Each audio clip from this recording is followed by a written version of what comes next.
Bonjour et bienvenue chez XTB. Dans cette vidéo, vous allez voir comment déposer de l'argent sur votre compte. C'est parti. On va d'abord découvrir les différentes méthodes de dépôt. La première va être le virement bancaire qui va être gratuit et qui va vous permettre d'avoir vos fonds disponibles entre 24 et 72 heures. Il à noter une certaine chose, il va falloir que le compte d'origine soit dans la même devise que votre compte XTB. Donc soit en euros, en dollars canadiens, etc. La deuxième méthode de dépôt va consister avec la carte bancaire classique, donc Visa, Mastercard, qui va être gratuit et qui va vous permettre d'avoir vos fonds en quelques minutes. Quand vous allez faire pour la première fois votre dépôt par carte bancaire, il va falloir vérifier que vous êtes bien le titulaire de votre carte, donc que le propriétaire du compte XTB, c'est bien la même personne que le nom qu'il y a sur la carte bancaire. C'est une obligation réglementaire, donc on va voir comment faire ça justement avec XTB. Et enfin, troisième possibilité, avec un portefeuille électronique, notamment PayPal. Là, pour le coup, ce sera la seule méthode de dépôt où il y aura des frais, donc avec 1,89% de frais. Et l'avantage, c'est surtout que votre argent est disponible en quelques minutes également. Donc comment ça fonctionne? Vous allez vous retrouver sur la plateforme Xstation de XTB. Vous allez cliquer sur le bouton en bas à gauche. Et là, on va retrouver donc le rechargement par Visa, Mastercard et le virement bancaire. Donc on va commencer par le virement bancaire. On clique dessus, donc c'est encore une fois une méthode qui va être gratuite pour le dépôt. Il va falloir simplement donc copier-coller chacune de ces informations sur votre banque, donc en tant que nouveau bénéficiaire, et vous allez devoir programmer un nouveau virement.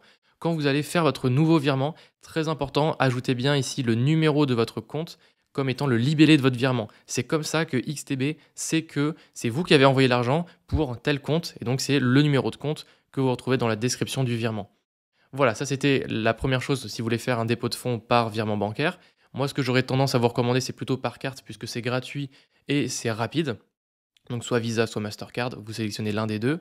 Vous allez arriver sur ce petit panneau et là, vous allez avoir donc vos cartes enregistrées. Actuellement, j'en ai aucune, donc c'est pour vous montrer. Vous allez cliquer sur déposer une nouvelle carte, renseigner le numéro, la date d'expiration et le code CVV et il va vous demander de vérifier votre carte en prenant une photo de votre carte avec un lien SMS. Donc c'est tout à fait normal. Et donc, il faudra faire cette démarche-là la première fois. Une fois que ce sera fait, eh bien, vous allez pouvoir avoir votre carte ajoutée. Donc moi, je vais ajouter ma carte pour vous montrer.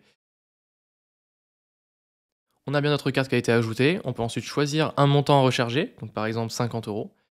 Choisir 50 euros et je vais cliquer sur dépôt. On me demande une autorisation supplémentaire. Donc là, je vais venir copier le lien et l'ouvrir dans un nouvel onglet. Ici. Et donc je vais devoir vérifier ma transaction. Donc moi, ma banque, c'est Revolut. Je vais vous montrer en validant. Donc là, il faut que j'ouvre sur mon téléphone et que je confirme la transaction avec mon téléphone. C'est bon, la confirmation a bien été autorisée. Le paiement est en cours. OK, il a été accepté. Je peux venir faire cliquer sur OK, revenir ici, cliquer sur OK. Et là, on peut voir que mon solde est passé de 50 à 100 euros. Donc c'est bon, mon rechargement a été instantané sur XTB. Donc ça, c'était les deux méthodes de dépôt, le virement bancaire, la carte bancaire et enfin la dernière méthode qui va être PayPal. En cliquant dessus, vous voyez qu'on rappelle qu'il y a toujours 1,89% de frais. Donc si vous faites par exemple un rechargement de 100 euros, on nous rappelle bien que la commission est bien de 1,89 euros. Donc là, après, vous pouvez cliquer sur dépôt et ça va vous ouvrir un PayPal pour faire votre rechargement. Voilà, j'espère que cette vidéo tutoriel sur le rechargement sur XTB vous aura plu. N'hésitez pas à poser des questions en commentaire et on se retrouve à très bientôt chez XTB.